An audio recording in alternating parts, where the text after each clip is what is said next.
let's move on and talk about the 5 takeaways. We're going to take a look at the 3-0 loss and see what 5 things we can take away from the game. And number 1 is Wasteful Spurs. Yeah, and for whatever you want to say about our performance yesterday, we definitely had the chances to score, and I think the stats do bear that out. In terms of, it was the first game under Ange in the Premier League we have scored. It obviously ended our 39-game unbeaten run, 39-game run of scoring in consecutive games, but in terms of chances we had 14 shots on goal, 5 on target, 4 big chances, which was actually more than Fulham.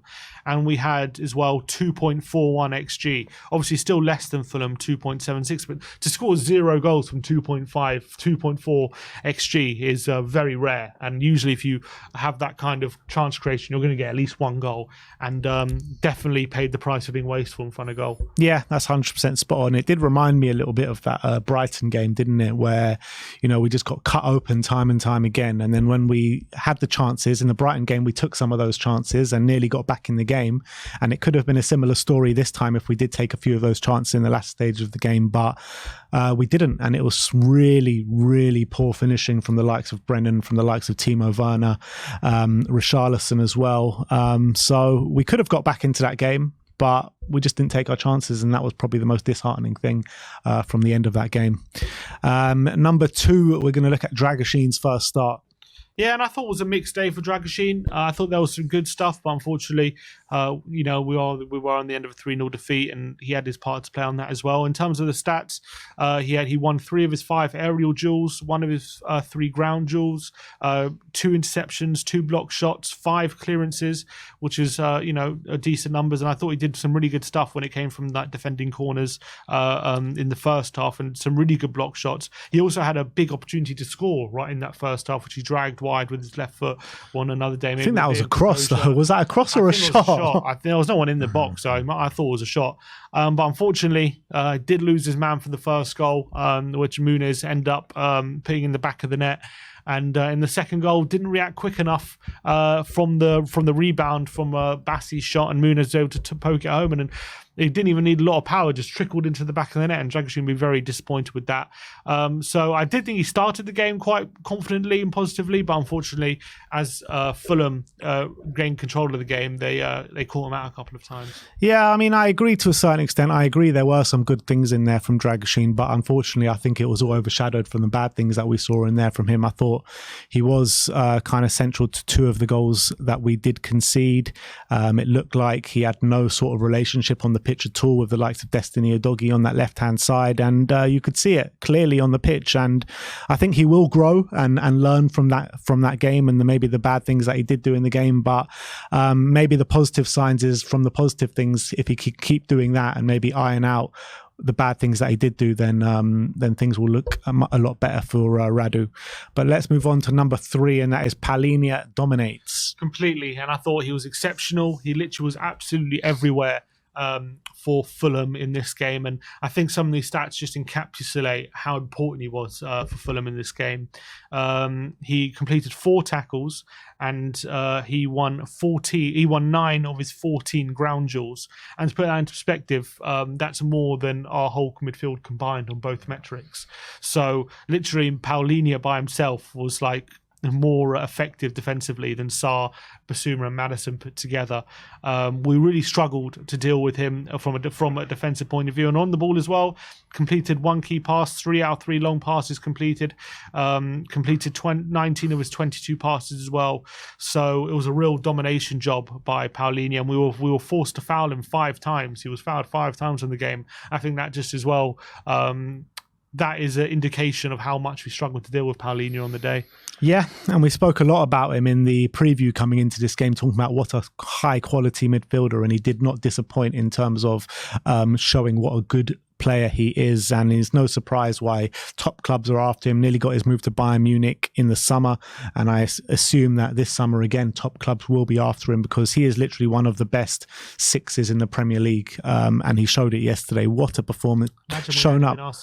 Yeah, and he showed up every single midfielder that we had on the pitch yesterday, every single one. Number 4, we're going to look at wide areas exploited. Yeah, and that's where a lot of the joy came from Fulham on the day. they just kept exploiting those wide areas which we were leaving exposed. Porro and Udogie doing that inverted role was a tactic that Fulham ruthlessly exploited throughout the day.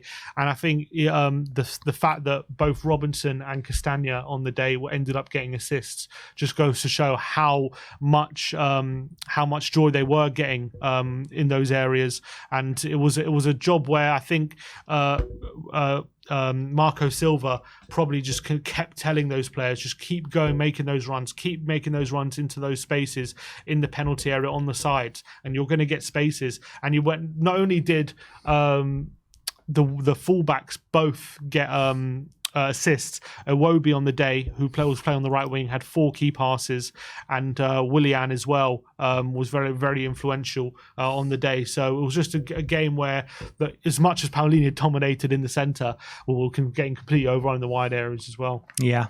And it was a really hard watch at times, particularly for that second goal. The way Destiny Udogie was just so lazy. It was a lazy moment. Iwobi just waltzes past him. On the other side, you're seeing Anthony Robertson and Willian completely dominate Pedro Porro as well. Those two put in their worst displays of the Premier League this season, and they got dominated time and time again. And it was a really hard watch at times. And Ange's got to figure out why that happened, and he's got to come up with answers for it as well on the pitch, because otherwise other teams are just going to take that kind of model and replicate it. But let's move on to number 5, and that is opportunity lost. Yeah, and we had a big opportunity to go into the top 4 for the international break if we would have gone to Fulham and won yesterday. Obviously, right now, as we speak, West Ham and Villa currently playing out a 0-0 draw after nearly half an hour. So we'll wait to see whether Villa do take full advantage of the fact that Spurs lost yesterday. But it was a really good opportunity for Tottenham to build some momentum on that Villa win last week, and really build on that and go into the international break potentially in the top 4 if Villa would have failed to beat West Ham today. But now the opportunity is gone, and it's going to be, look, not to say that the race for the top 4 is completely over or anything like that, even if Villa win, but it was a really good opportunity to put pressure on Villa and potentially sit in the top 4 for at least 2 weeks, and that's gone now. Yeah, the reality is, after that Aston Villa game, we would have gone clear favourites for the top 4, and now after that loss and the manner of that defeat, it puts everything into question, doesn't it? So if Villa do win today, then I think it sways probably back into Villa's favour. If Villa don't win today, then I think that we're not clear favourites anymore. It's just very tight and neck who's going to get that top 4 spot. It's looking a bit hairy as well to see if England are going to get that 5th spot in terms of Champions League football next season, with Arsenal playing Bayern Munich and Leverkusen playing West Ham. I think we need one of them to go through if we have any chance of having that 5th spot being in the Champions League. So as much as I don't want either of them to go through, if I had to choose, probably have to choose West Ham to beat Leverkusen, but don't want either of them to go through at the end of the day. But you're looking at it, and top 4 now, the way we looked at it last week and the way we look at it now, it's in a completely different light, isn't it? Definitely. Yeah, for sure. We are struggling at the moment in terms of just cementing that spot. But I do think the fixture's still in our hands, and let's just hope that we learn from this and have just make sure it doesn't happen again in the last 10 games. Yeah. All right. Well, that is our 5 takeaways.